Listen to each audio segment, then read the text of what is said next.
ஜெயகாந்தன் ஒரு கதை எழுதினார். தர்க்கத்துக்கு அப்பால். எல்லா விஷயத்தையும் நம்ம ஒரு தர்க்கம் பண்றோம் இல்லையா, இது சரியா இது தப்பான்னு தர்க்கம் பண்றோம்.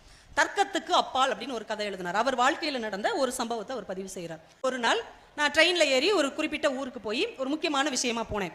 அது கண்டிப்பா தோத்துறணும்னு வேண்டிக்கிட்டே தான் போனேன். ஆனா அங்க போனா என்னுடைய எண்ணம் தான் தோத்து போய் பெரிய வெற்றி. நான் என்ன நினைச்சேனோ அதை விட பிரம்மாண்டமா அது சக்சஸ் ஆயிடுச்சு.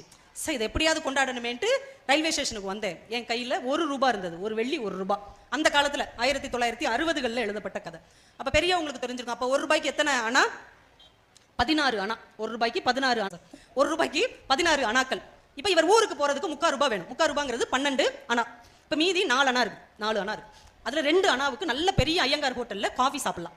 சந்தோஷமா இந்த வெற்றியை நம்ம ஒரு காஃபி சாப்பிட்டு கொண்டாடுவோம் அப்படின்ட்டு 2 அணாவுக்கு நல்ல ஒரு காஃபி வாங்கி ஜம்முன்னு சாப்பிட்டுட்டு வெளியில வர்றார். கையில இன்னும் 2 அணா இருக்கு. டிக்கெட் பண்ண போக 2 அணா இருக்கு. என்ன செய்யலாம் அப்படின்னு யோசிக்க முன்னாடி அவர் பக்கத்துல ஒரு கண்ணு தெரியாத பிச்சைக்காரர் வந்து, ஐயா தர்மம் போடுங்கயான்றார். இவர் இந்த பிச்சை போடுறதுல என்னைக்குமே உடன்பாடு கிடையாது. அவன் உழைச்சு தான் சம்பாதிக்கணும். அவன் எப்படிப்பட்டவனா இருந்தாலும் உழைச்சு சம்பாதிக்கிற காசு தான் நல்ல காசு தான் அவர் எப்பவுமே நினைப்பார். யாருக்கு இவர் பிச்சை போட்டதே கிடையாது, அதை ஆதரிக்கிறவரும் கிடையாது. ஆனா பக்கத்துல நின்று கண்ணு தெரியாதவர் வந்து, ஐயா தர்மம் போடுங்க ஐயான்னு உடனே இவருக்கு ஏற்கனவே வெற்றியில தான் இருக்கிறார். போன காரியம் சக்சஸ் ஆயிடுச்சு, ஒரு நல்ல காஃபி சாப்பிட்டு அதை கொண்டாடிட்டோம், மீது இந்த 2 அணா தானே போட்டோம் அப்படின்னு அந்த 2 அணாவை கம்பீரமா போட்டுறார். அந்த பிச்சைக்காரரை தொட்டு தடவி 2 அணானே அவருக்கு சந்தோஷம். ஐயா நீங்க நல்லா இருக்கணும், உங்க குடும்பம் நல்லா இருக்கணும், நீங்க நீண்ட ஆயுசா இருக்கணும் அப்படின்னு சொல்லிட்டு அப்படியே நகண்டு போயிடுறார். ஹாய் அப்படின்னு சந்தோஷமா போய் டிக்கெட் எடுக்கிறதுக்கு கவுண்டர்ல 12 அணாவை கொடுக்குறார். அவங்க வாங்கிட்டு சொல்றாங்க, நேத்துல இருந்து 1 அணா டிக்கெட் கூடிருச்சு, இன்னும் 1 அணா கொடுங்க.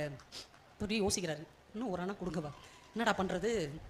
பாக்குறாரு, பிச்சைக்காரர் பிச்சை எடுத்துட்டு இருக்காரு.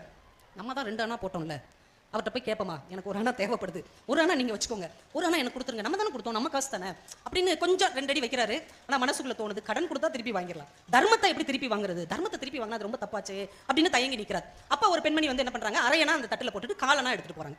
இன்னொருத்தர் வந்து 1 அணா போட்டுட்டு அரையணா எடுத்துட்டு போறாரு. இது அவங்க கிட்ட உள்ள காசுல ஒரு பங்கை போட்டு அதுல பாதி எடுத்துட்டு போறாங்கல்ல.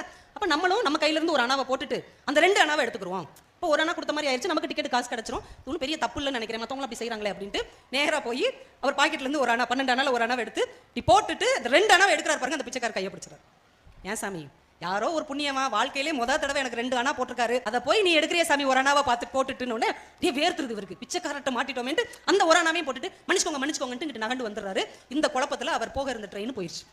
உடனே முடிவு பண்ணிட்டார், ட்ரெயினும் போயிடுச்சு, இருந்த இன்னொரு அணாவும் போயிடுச்சு, 11 அணா தான் இருக்கு, இன்னும் 2 ஸ்டேஷன் நடந்து போனோம்னா அதுக்கு அடுத்து இந்த காசுக்கு டிக்கெட் எடுத்து வீட்டுக்கு போயிடலான்னு நடைய கட்ட ஆரம்பிச்சிட்டார். அப்புறம் பின் குறிப்பு சொல்றார், உங்களுக்கு ஞாபகம் இருக்குன்னு நினைக்கிறேன், 4-5 வருஷத்துக்கு முன்னாடி ஒரு ட்ரெயின் ஆக்சிடென்ட் ஆச்சு இல்லையா, அது நான் விட்ட ட்ரெயின், என்னை விட்டுட்டு போன ட்ரெயின். அந்த ட்ரெயின்ல அந்த காசு கரெக்டா இருந்தா அவர் ட்ரெயின்ல போயிருப்பார். பிச்சைக்காரனுக்கு தர்மம் போட்டதுனால அந்த ட்ரெயின் அவர் மிஸ் பண்ணிட்டார். அந்த ட்ரெயின் தான் ஒரு மிகப்பெரிய விபத்துக்கு உள்ளான ஒரு ரயில். அப்ப என்ன, நான் செஞ்ச தர்மம் காப்பாத்துச்சா அது எனக்கு தெரியல, ஆனால் தர்க்கத்துக்கு அப்பால் நிறைய விஷயம் இருக்கிறது என்பதை